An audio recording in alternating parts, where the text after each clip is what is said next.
Live. All right, Rob. Good afternoon, everybody. Welcome to the Orangeburg Touchdown Club meeting. We really appreciate everybody joining us today. We have a very outstanding meeting. Coach Jeffries, we missed you last week, and we're so glad to have you back. I'd like to start off by, we have a delightful person on here, Evelyn Disher, who is the Executive Director of the Orangeburg County Community of Character. She is with us today to present the Willie Jeffries Character Award. And we're so looking forward to that. And at this time, I'll turn it over to Evelyn, who will make the presentation. Great, thank you. Can you hear me? Oh, yeah. Yes. Well, on behalf, And we see you too. oh, that's great. On behalf of Orangeburg County Community of Character, it gives me great pleasure to be here today. So the Willie Jeffries Character Award recognizes the outstanding high school football athlete from our area who demonstrates outstanding performance both on and off the field. The award is given by Orangeburg County Community of Character in support of our mission to inspire, motivate, and recognize excellent character. The award is named in recognition and honor of Hall of Fame coach Willie Jeffries for his major contributions to our organization, our community, and the athletic world. Coach Jeffries is often quoted as saying, "Ability is a gift, character is a choice." Allow me a moment just to share what some of you already know. Coach Jeffries has earned a high level of respect through his career achievements, his character, and consistent service and dedication to improving the lives of others, paving the way for many bright minds and careers along the way. He gives and shares unselfishly of his time, his talents, willingness, and authority. A former football player, an accomplished coach, he made history in 1979 when he became the first African-American head football coach in Division I football.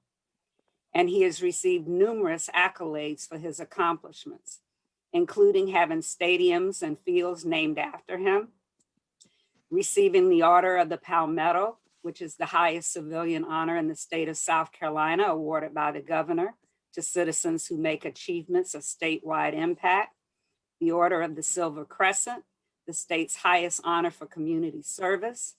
He was elected to the College Football Hall of Fame in 2010. Also in 2010, the South Carolina State University Board of Trustees appointed him coach emeritus. In 2011, he was named the Times and Democrats Person of the Year. In 2016, he received the Austin Award, our most prestigious and coveted award given annually to the person or group that demonstrates and promotes character achievement and a lifelong commitment of high standards in their actions. And in 2019, he received the Lifetime Achievement Award as part of the Business Hall of Fame. So with all this background and Coach's dedication and support of our organization, where he also now serves on our board of directors, it's fitting and we're pleased to have established and present the Willie Jeffries Character Award. This award, key components of eligibility include a football player that excels in athletic performance, a student athlete that demonstrates excellence in sportsmanship, respect, and outstanding character on and off the field, a student that demonstrates a strong commitment to community and others, and all recipients must have the endorsement of their coach. Coach Tony Felder expressed his endorsement of this nomination wholeheartedly. He describes Carlin Waymyers as a super all-around person. He said Carlin serves greatly as team captain and describes him as someone who gives back through his leadership on and off the field, including at his church. He said Carlin is someone who will play at the next level, and we've also since learned that he's been offered to play at South Carolina State University. Here's just some other information that was included about Carlin. He plays defensive end at Hunter Kennard Tyler High School. His character strengths include trustworthiness, respect, responsibility, fairness, caring, and citizenship. He has a strong foundation built on faith, love, and trust. He excels as a dual enrollee and great example of a student athlete. He sets goals and works diligently to achieve them. He has built strong relationships with classmates, teammates, and players from other schools as well. He works to make a difference in the community, including leading youth and being a good neighbor to the elderly. He aspires to attend college, play football, and earn a degree in business sports management. He is described as a hardworking Christian young man living the golden rule. He is the son of proud parents, Pastor and Mrs. Darrell Waymyers. We're pleased to recognize Carlin D. Waymyers as the recipient of the 2020 Willie Jeffries Character Award. We actually delivered Carlin's Crystal Star Award to Coach Felder's office. We know Carlin's going places, and we're also deliver to him the character duffel bag as part of that award. But if you would, Coach, at this time on our behalf, please present the award to Carlin. And Carlin, please accept by sharing a few words, and then Coach Jeffries will provide any additional comments.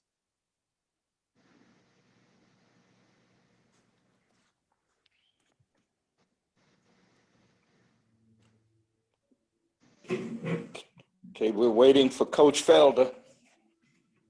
Coach Felder, can you unmute and join in? Okay, I'm here. Can you hear me, Evelyn? Evelyn, you took my words. I was gonna say Yes, we see you. the same thing. But just want to thank the committee and yourself and the Touchdown Club for recognizing HKT and Colin Waymeyer and his parents. We're all excited and glad for Carlin and his achievements. You know, the whole HKT family and his family, we're certainly happy that he could receive this award. Thank you.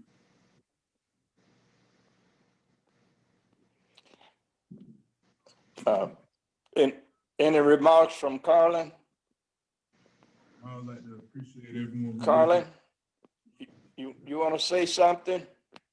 I'd like to say thank you to everyone who picked me to receive this award. I'm glad to know that my hard work is being recognized. I'd like to thank Coach Jeffries, my coach Tony Felder, and the whole Touchdown Club committee that picked me for this award. I don't have much to say, but just a big thank you, because I know this is a big award, and I know that there's a lot of student athletes that you could have chose one, but you chose me. So I appreciate it.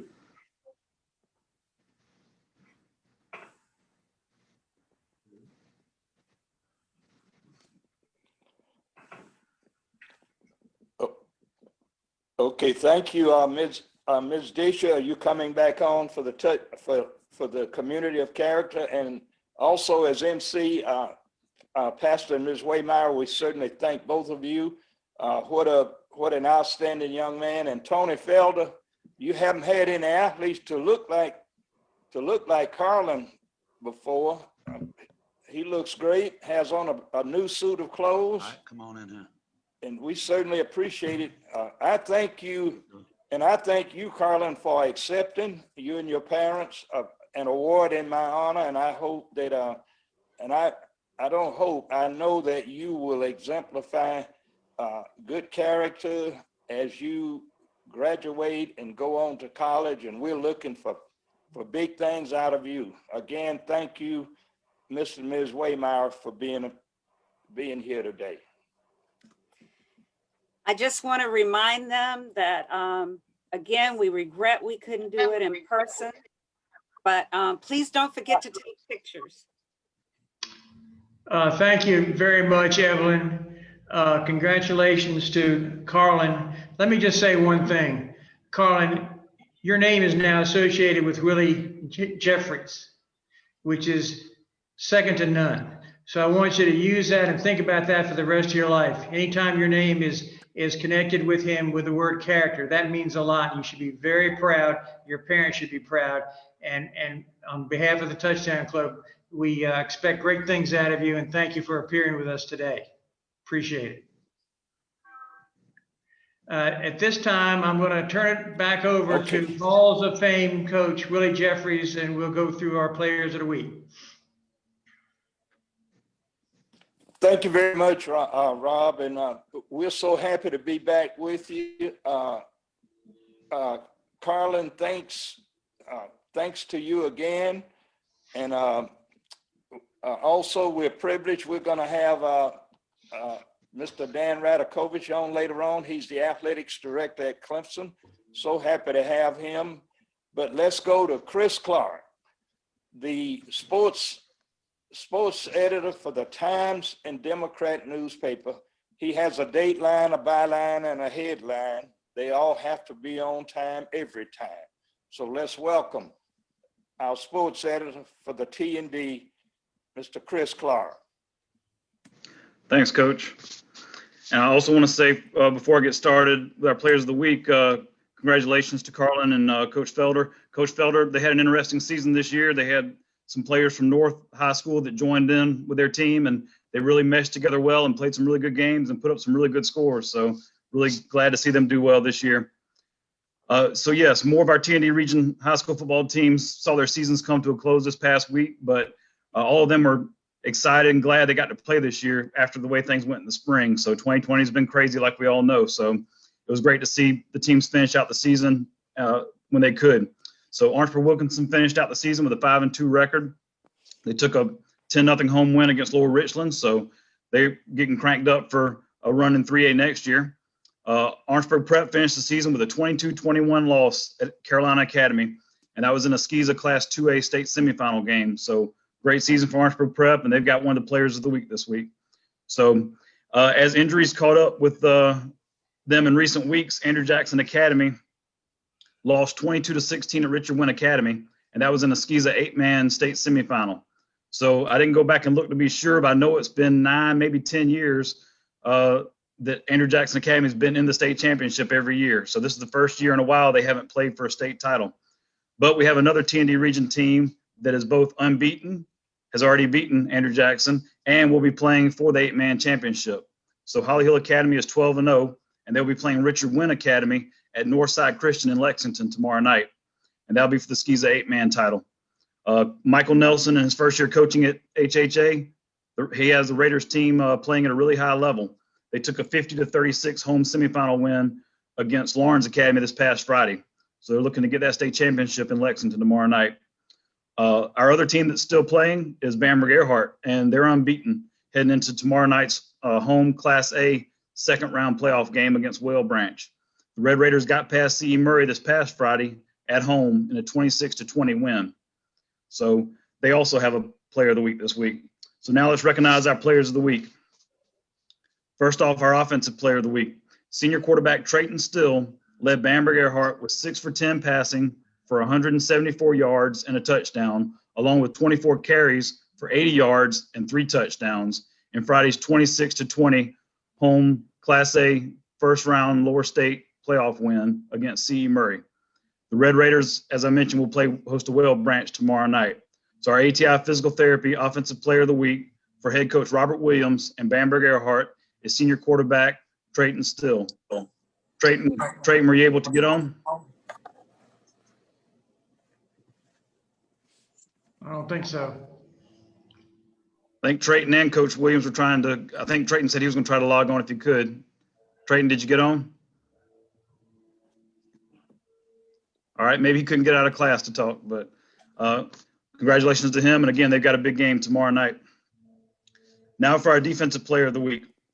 Senior linebacker Peyton Anabnett led Orangeburg Prep with 14 tackles, including a tackle for a loss and a forced fumble in Friday's 22-21 SCISA Class 2A state semifinal loss at Carolina Academy. The Indians finished the season with an 8-3 record. And along with having that great game, Peyton's also been kicking extra points, field goals, and he also drops winning putts in golf tournaments from what I've been told. So he's had a pretty good year this year. So our ATI Physical Therapy Defensive Player of the Week for head coach Andy Palmer and Orangeburg Prep is senior linebacker Peyton Anabnett. And I know Coach Palmer said they were trying to log in a while ago. I'm not sure if they made it in. Coach Palmer or Peyton, are you on? Yeah, we're in. Like to say a few words just about earning the award and the season y'all had? Yeah, thank you for the award. It was a fun season, and I wish I could do it again next year. We wish he could too. We'll take that 5th year of the NCAA. He's giving up. Well, congratulations, guys. All right, thank you. All right. Coach Jeffries, back to you. This is Coach Jeffries. This is Coach Jeffries, Coach Palmer and Peyton. This is, we have the $1,000 of the T-shirt, and they said Coach Palmer told you to take the T-shirt, not to take the $1,000. So we appreciate it. The T-shirt costs $15, so we saved $985. No, $999.85, whatever. My arithmetic escapes me, but congratulations to you and to Orangeburg Prep. You represented your school well. Thanks to you and Coach Palmer. Now, Rob, to you and Buddy, do we have a comeback player this week? Yeah, we have Allie on board from ATI, and she'll go with you and present the comeback player. Okay. It's Allie, you're up, and to present the comeback player. I hope he didn't get hurt too badly. If he's back playing, I know you all can fix him up. Yeah. Out at your place of business. Right. How did you get on in place of Miss? How did they let you on? Well, I guess you had a little turnover, so let me be quiet. All right. Like everyone said, I'm Allie from ATI. I'm a PTA here. So our comeback player this week is Troy Chavis, and he plays for the Providence Athletic Club, also known as the PAC Panthers. And PAC is just a way to give homeschool students the opportunity to play the great game of football. And so initially he started physical therapy in October of 2019, and he finished in April. So he did about 6 months of rehab here with us. And the coach initially wanted him to play quarterback, but then he said that he made a great defensive player, so he ended up getting the position as outside linebacker. He had suffered from a torn ACL, so it was a season-ending injury.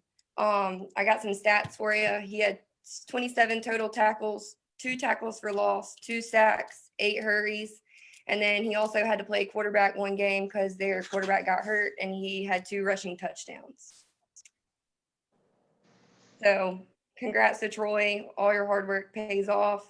And the coach had nothing but good things to say about him. And the coach is actually on here, so he can hop on and say a few words if he wants to.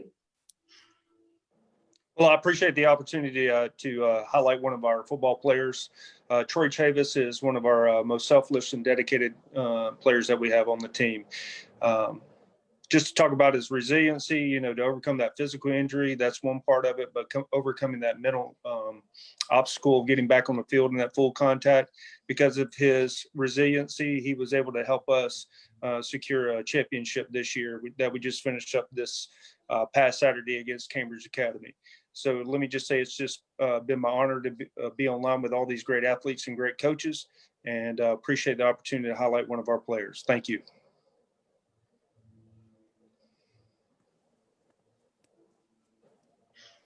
Coach, thank you so very much. And we certainly appreciate the 8-man football, because a guy playing only has 7 more to help him out. They're not but 8 of them. So we certainly appreciate it, and we thank you. And you must have a great camera out there. That you all are in high cotton with the you came on great, and we certainly appreciate you and all you do, and congratulations on your season. Thank you very much, Coach.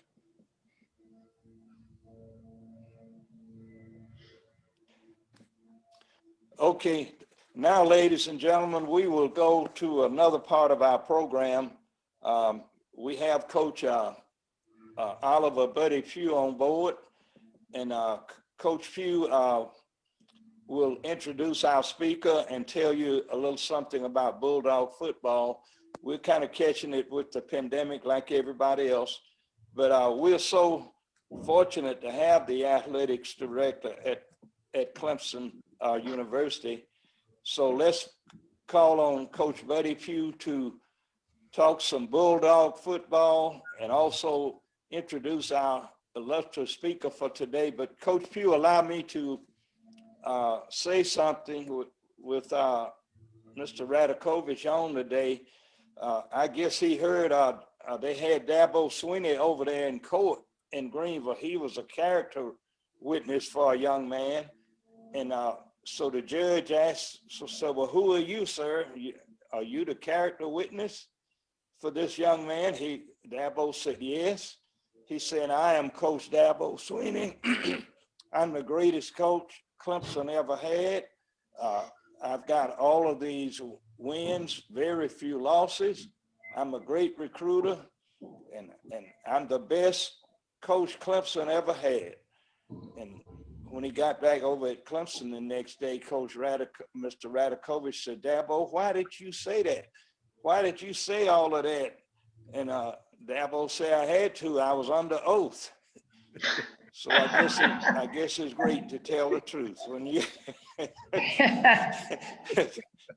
under oath, you tell the truth. Okay. Some of them didn't catch it, Rob. Yeah.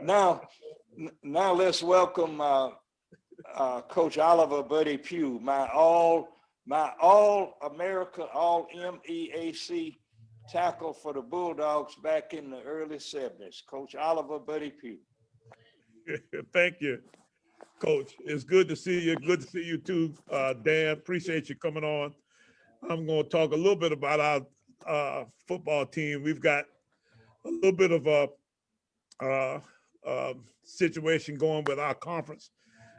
We've got 7 teams left, everybody, and we think that we've got all 7 of those teams opting in to play. We're trying to figure out now whether we're going to play 4 conference games, which would give us an opportunity to play A&T and Central twice, or whether we're going to play everybody. Trying to keep travel to a minimum. And, if that be the case, then we may try to see if we can work it in a way where we can make sure that we don't have to travel to Delaware and to Washington, D.C. and some of that kind of stuff. So that's the big issue that's going on here. Our guys are getting ready for exams.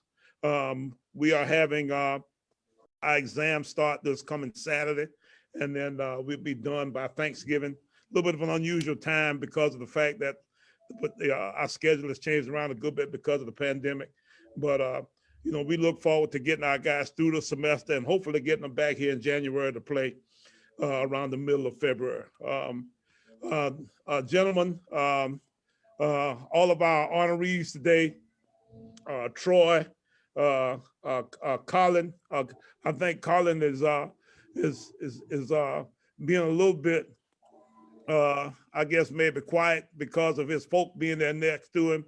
Those Waymeyers can talk like I wouldn't believe. So I can imagine his parents, his grandfolk, all of his family are members of my church, and we go back a ways. And I can't say anything about the fact that that we might be recruiting him, but that's about it. That's all I can say. But we'll see how that works out down the road a piece. The rest of you guys, Trey, Troy, everybody, you guys, congratulations on the award. Sounds like you guys played good. OP, you guys had a tremendous year. Congratulations. Now, our speaker today is Dan Radakovich. Dan and I go back a ways. Back when I was at Carolina, he was one of the administrators there. And he used to beat me up. He was the business manager. He used to always beat us up and make us do all of our travel reimbursements, all that kind of stuff right. He had everything exactly the way it was supposed to be. And, he's gone on to be that way, as an AD. He's a big time builder. Every place he's been, he's done just fantastic facilities improvement plans and that kind of stuff. He's got all kinds of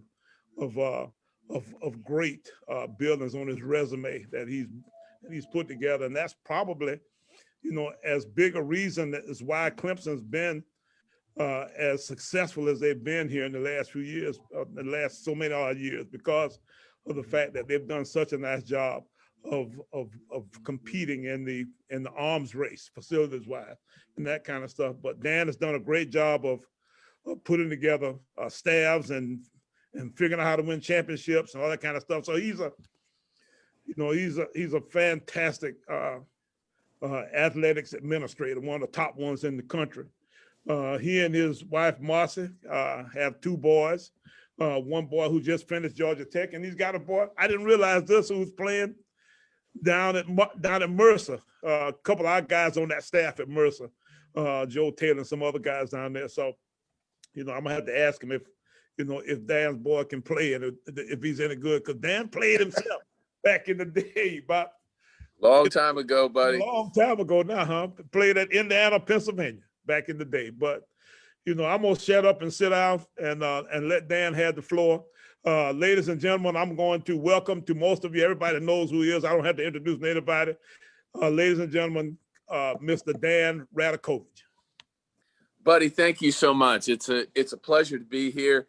I've had the opportunity a number of years ago to come and meet this touchdown club in person down in Orangeburg, and it was a lot of fun. Coach Jeffries, it's always great to see you, and you look fantastic. The honorees today and the coaches, congratulations. This has been, every time you have an honoree and you get one of these awards, it's a great thing. But this year it's even more special because this has been such a difficult year, and the student athletes are the ones who've had to really buy in and understand the sacrifices. So to the coaches and the student athletes, congratulations on making sure that we had the ability to play this year. Buddy, I got to get you an updated resume. My son graduated from Georgia Tech about 8 years ago, and my younger son, remember, we're old now. My younger son played 3 years at Mercer, and he actually played 1 year up here for Dabo. So it was a blessing to have him here on Clemson's campus. But you're too kind with that introduction. It takes an awful lot of people, and it takes great support. Many of you folks here have heard of our fundraising organization, IPTE. It's the best in the country. And our fan base, even during this very difficult year where we've had to restrict the number of people who are able to come to Memorial Stadium and see a game, they left their donations with IPTE. About 85% of the donations stayed there, and that's unheard of. And it's fantastic. It's helped us make sure that we can get through this year and hopefully on to better things into 2021 and beyond. We're looking forward to finishing this season out. We have a game on the road in Tallahassee this weekend. I'm sitting in the team meeting room right now over at the Reeves Center. I just finished my bi-weekly meeting with Dabo and talked a little bit about the upcoming opponent, Florida State. And a lot of times when you have a coaching transition, sometime during the year you make the adjustment and you're playing a lot of young people, and that's certainly where Florida State is right now. 4 of their 5 offensive linemen are freshmen, and the other's an old guy is a sophomore. So they have a freshman quarterback, freshman running back. So the one thing that we expect this week is that those young people in Tallahassee, while they've had a non-typical year for Florida State, are really going to compete, and we're going to have to play very, very well to come out of there with a win. We're welcoming back a quarterback. Trevor Lawrence is finished with his bout with COVID-19, so Dabo decided to give him a chance to come back and play. So that's why he is the greatest coach, Coach Jeffries, that we've ever had here, making decisions like that to allow Trevor to come back and play, even though the guy who played the last 2 weeks threw for almost 1,000 yards in those 2 games. So it's it's such a blessing to be here amongst an athletic department and a university that understands the value of what we do. Our board of trustees, our president, Jim Clements, they understand the value that athletics brings to a university. And certainly our football program over the last few years has really continued to place Clemson in an incredible position from a national perspective. And as we look at this season ending, we talked about Florida State. We have Senior Day and the very important to Clemson Military Appreciation Day against the University of Pittsburgh the Saturday after Thanksgiving, and then we'll finish up the year in what I'm sure will be a very, very brisk Blacksburg, Virginia on December the 5th. So that's how the regular season goes, and if things work out, we'll be in Charlotte on December 19th for the ACC championship game. We've had our share of injuries and a little bit of COVID contact tracing and COVID positives this year, but Dabo and his staff have done a remarkable job. I mean, if you would have known the number of players that we've had out, and of course, Justin Ross, who is a tremendous wide receiver, had an injury and he missed the entire year. But the number of other injuries that we've had, it's just been a really special year. That Saturday night at Notre Dame, where they were really the best version of Notre Dame, taking them to double overtime, was just a fantastic job by all the student athletes that were there. College football in general has had a very kind of start and stop year. The ACC, when we were together this past summer, we talked a lot about how we can give ourselves the best chance to complete a year, complete a meaningful season. And I think the fact that we started on September the 12th and built in a number of open dates and moved the championship game back really allowed us to do that. We have yet to have a game postponed or canceled. We've had many postponed and moved, but none have been canceled as of yet. Some of the other leagues are not in that situation. They started late. They're going to end their seasons on the 19th with their championship game. So the College Football Playoff Committee, of which I was a member for 4 years, is going to have a really difficult task evaluating teams along the way when they get together for that final ranking on December the 20th. I'm sure they'll do a great job, great people on that committee, but this will be their biggest test ever, because you'll be evaluating teams that have very different number of games, different schedule strengths, all of those things, which are normally within a little bit of a path. It won't be that way this year. There'll be teams that may play 7 games. There'll be teams that play 11 games. And that'll be a very difficult task for them. Yesterday, the management committee, the CFP, got together and reiterated that the selection will be made on the 20th and the games will be played on January 1st. So those are important dates, because as you get to the end of the year, you want to be able to have that calendar. You want to be able to give good information to your student athletes so that they can prepare, as well as your coaching staff. The worst thing about this whole year has been the fact that we have not been able to have fans. Certainly at road games, we've gotten very, very limited number of tickets. Some places we've gotten 0. And that's been difficult for our player parents and certainly some of our devoted fans. I have one gentleman who emails me after every road game. He's gone to, I hope I get this right, 257 consecutive road games. And he's gone up to Wake Forest for our first game of the year, and there was no one allowed in the stadium. So what he did was he put his hand inside the gate and took a selfie. He took it both ways, with his hand inside and then with him next to the deal, so that he could say, that he was there. And he did the same thing in South Bend a couple of weeks ago. So the dedication of our fans is fantastic, and that's probably the hardest thing that we've had to deal with this year. College football on the field has been really competitive. There have been some incredible games along the way, but it's different because the pageantry of bands and cheerleaders and full stadiums just hasn't been there. So I hope that in the coming months, with the vaccine on the horizon, that we can look at this as a true aberration, and we can get back to some level of normalcy as we start the 2021 season come next September, which for the Tigers will start in Charlotte, North Carolina, with a neutral site game against the Georgia Bulldogs. We're really excited about starting the season against Georgia. It should be a phenomenal event. The folks in Charlotte have been great to work with, so we're looking forward to that. And it kind of moves into the scheduling philosophy that we've had. We try to play at least 2 Power 5 conference schools each and every year. Certainly, we had an interruption of an incredible rivalry with the University of South Carolina this year.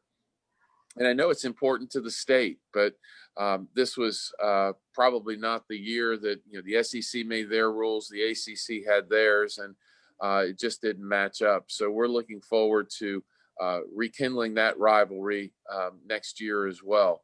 But into the future, we have Georgia, South Carolina, and again, we always have South Carolina. So some of the other games will be back at Notre Dame Stadium in November of 2022, and then Notre Dame will come to our place in 23. We'll play Georgia again in 24 at the Mercedes-Benz Dome in Atlanta, and then we have a home-and-home series with LSU, another home-and-home series with Notre Dame. So I think I'm right here with the playoff games, and from 2015 to 2029, we'll play Notre Dame 8 times. And that's awesome for college football. And we really look forward to continuing that rivalry. But then after we play Notre Dame, we go to a home and home with Georgia. So it's, we always try to get at least one marquee game along with the South Carolina rivalry to play. And then we usually reserve one of those FCS games for one of the teams inside the state. South Carolina State has been to Memorial Stadium a number of times, along with Furman and Wofford, and I think we even have Charleston Southern and the Citadel coming up later in the decade of the 2020s. So we understand how important football is within our state, and we know we're one of the guardians of that, and being able to have the FCS programs come to Memorial Stadium and play is a great thing for us. And I know the young men who play at those institutions enjoy it an awful lot as well. So we've covered a little bit about Clemson, a little bit about college football. I would be remiss if I didn't talk about how excited we were about the basketball season coming up. I think that it's going to be a really good basketball season for us.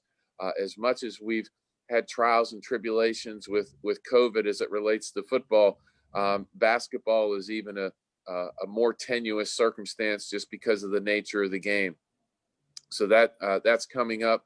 And this Sunday, our men's soccer team is competing for an ACC championship against the University of Pittsburgh in Cary, North Carolina. So it's been a pretty good fall. Our women's soccer team ended up in the Final Four at the ACC. So it's been a good fall. We look forward to getting back to some level of I should have mentioned that our graduation success rate within our athletic program hit a record, 93, top 10 in the country for public universities, 93%. So again, that's something that's very, very important for us. The Nieri Academic Center, where our student athletes go and get assistance and prepare to be successful in the classroom is one of the things that we're incredibly proud of here within our athletic program. So with that, Coach Pugh, I'd be happy to answer any questions. A few questions. I got a few minutes here, but it's just an honor to always be around Buddy and Coach Jeffries and everybody in Orangeburg, and look forward to the time into the future when I could be there again in person. Thank you, Dan. We appreciate you. And I guess, Rob, Coach Jeffries, we'll now open the floor up for a couple questions. I've got a question, but I'll wait till the end. Yes, I'll ask the last yes. question. Oh, okay, Rob, I'm going to go up first. Mr. Radakovich, we're so proud of that the academics, the 93%. It shows our young men in South Carolina and America how you can be tops in your sports and then come up with a 93% graduation rate. That is tremendous, and we congratulate you and Clemson University for that. I do have one question, Dan. Sure. You played at Indiana, PA, and we had a coach I worked for at the University of Pittsburgh. His name was Carl DePasqua, and I'm wondering whether you might have played under Carl DePasqua at Indiana, PA. Let you know, everything comes out of the closet when you're in athletics because we know each other. By any chance did you play under Carl, or you probably would have been a little before that or a little after that? I did not play under Carl DePasqua, but I did play under Bill Neal. And I think Bill was also on a staff at the University of Pittsburgh at one point in time. So I played for Bill Neal at Indiana, Pennsylvania from 1976 to 1979. So it was a lot of fun. And Coach is right. The relationships that you build over the years in athletics they're just phenomenal. We had a Zoom call like this probably about a month ago with those teams from the 70s at Indiana, Pennsylvania. And we probably had about 50 guys on the Zoom call. By an hour in, the lives were getting bigger and bigger and bigger. And it was just a lot of fun to reconnect with a lot of those folks, many of whom have just gone all over the country and have done some incredibly great things. But athletics is the great communicator. It brings people together, and it's really been. I've been fortunate, in my career to have spent nearly all of it in college athletics. It's a wonderful place. I have a question. Okay, Dan, I didn't want to make you that old. Go right ahead.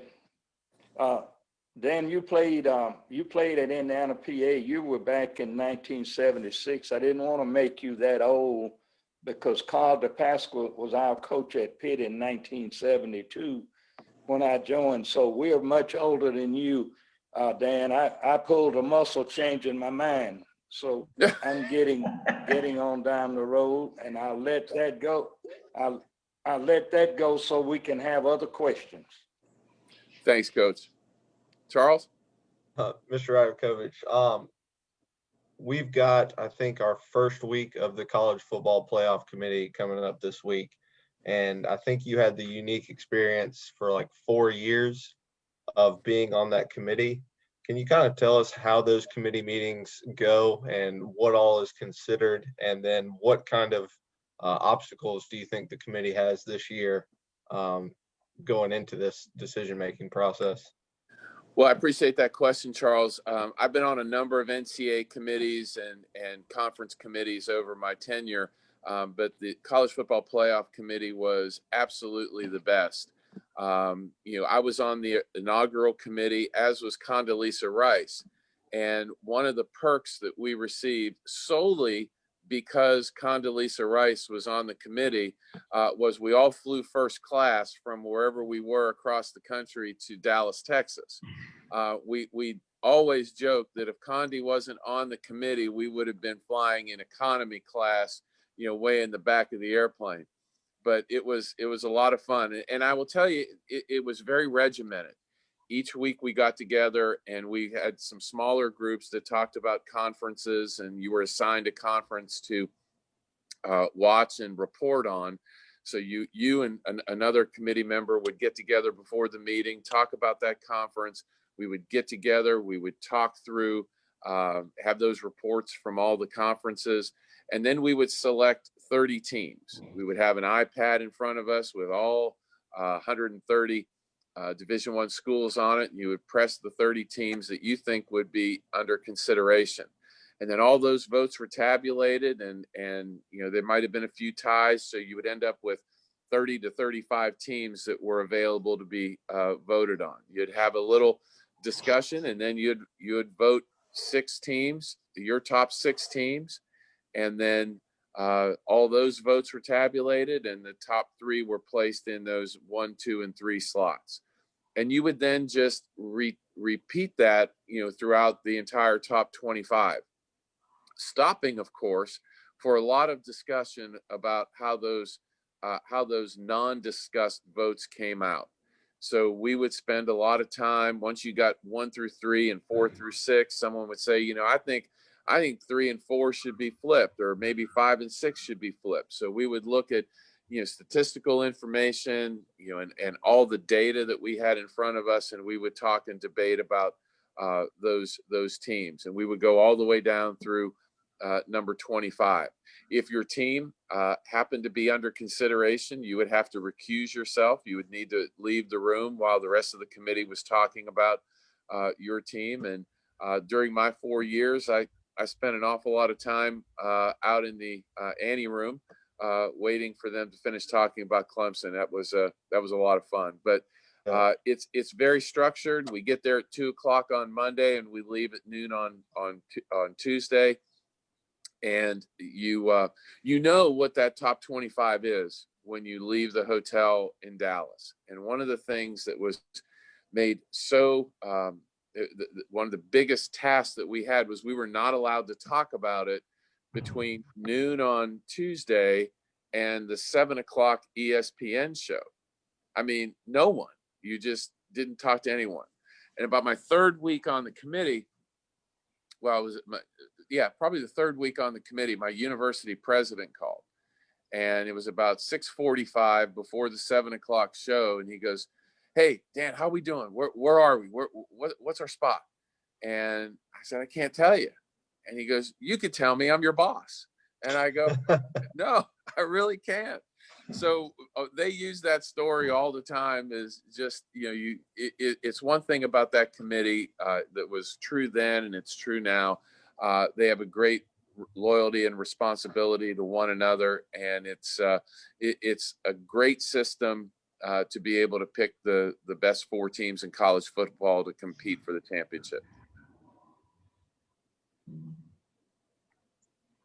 Rob, you said you had a question? I got a question. Okay. I got a question from a member of my family. And he wants to know what kind of suit you wore to your athletic director's interview at Georgia Tech. Okay. Well, that's a great question, because there was no suit, because it was somewhere between Baton Rouge and Dallas, Texas, where I interviewed, in a bag that probably ended up somewhere in Guatemala, because I never, ever, American Airlines never got that bag back to me. It was one flight. You put the bag on, you went from Baton Rouge to Dallas, and the bag never showed up. So luckily, that day, I wore a sweater and a shirt that it was a gold color sweater. So I went to interview for the Yellow Jackets in that sweater and a shirt. And I also, at that time, probably couldn't have put the suit on because I had torn my Achilles tendon and I was in a cast. So I had no suit. I was a sweater and shirt on crutches into Dallas for the interview at Georgia Tech. so I think they understood at that point in time I could overcome adversity, and I was lucky enough to get that job. Great. Thank you. Thank you. Thanks, guys. Appreciate it. Well, buddy, Coach Jeffries, I really appreciate having the opportunity to be with y'all. And as I said, I really like to make sure to get down there again once we're more freely able to travel. You're muted, buddy. Well, Dan, we certainly appreciate. Okay, buddy. Well, thank you very much. We know you're very busy, and we certainly appreciate it.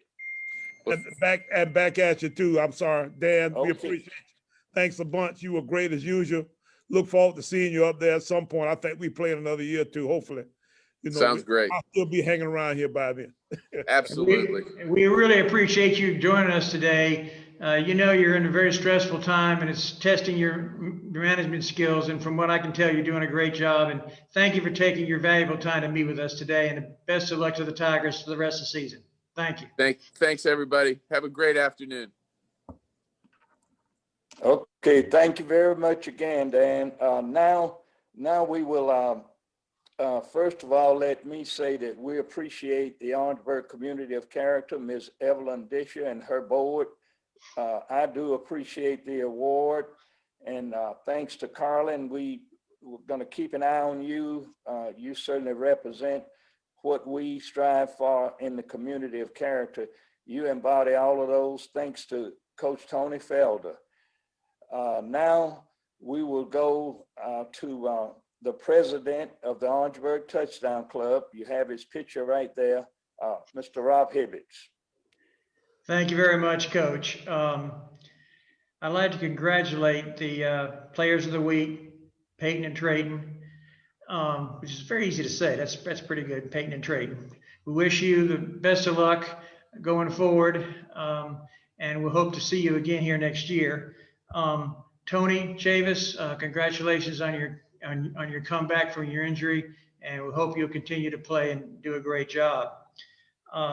Carolyn, one of our board members won the Chestnut Grill Pick'em contest, and she wants to give you that award. It's a $25 gift certificate to Chestnut Grill, and that's from Roxanne Cummings. And we are so very proud of you and look forward to many more successes that you'll have. And it's great to have your parents on board, which is one thing that we really miss in our club meetings, not having all the coaches and players and the families there. So hopefully that'll change next year. We have a great surprise speaker 2 weeks from now, because we're not going to meet at Thanksgiving. And the surprise is we don't know who it is yet. So hopefully Buddy is great at getting good speakers. So if you tune in with us Thursday, 2 weeks from now, we're not going to meet next week, which is Thanksgiving, but we'll look forward to having our last meeting December 3rd on Thursday. And once again, we appreciate you tuning in. Hope you had a great time today, and we look forward to seeing you, and have a safe and happy Thanksgiving. Take care. We got the pick'em sheet. Pick'em sheet. Sorry, the pick'em sheet. This is the pick'em for next week. Thank you, Charles, for keeping. All right. This week we've got LSU versus Arkansas, the Rice Owls versus the North Texas. I think they're called the Mean Green, the Big Green, Mean Green. North Texas. Iowa versus Penn State. Mean Green. The Mean Green. Iowa versus Penn State. Yeah, Mean Joe Green School. Virginia Tech versus Pittsburgh. Navy versus South Florida. Those are all pretty good pick'em games, Rob. And then our tiebreaker is going to be total points from Clemson, Florida State. So who knows what that'll be. But when you get those picks, send them to andyhunter0122@gmail.com. So we got LSU versus Arkansas, Rice, North Texas, Iowa, Penn State, Virginia Tech versus Pittsburgh, Navy versus South Florida, and then our total points from Clemson and Florida State this weekend. Good luck, everyone. Thank you for keeping me straight, Charles. I appreciate it. Once again, thanks for joining us today, and we look forward to seeing you after Thanksgiving, and hopefully again you'll have a great Thanksgiving and a safe one. You take care, and we'll see you on December 3rd. Thank you. Bye, everybody. Okay, thank you. Thank you. This Bye. ends our program. Thanks to everyone for being here. Happy Thanksgiving.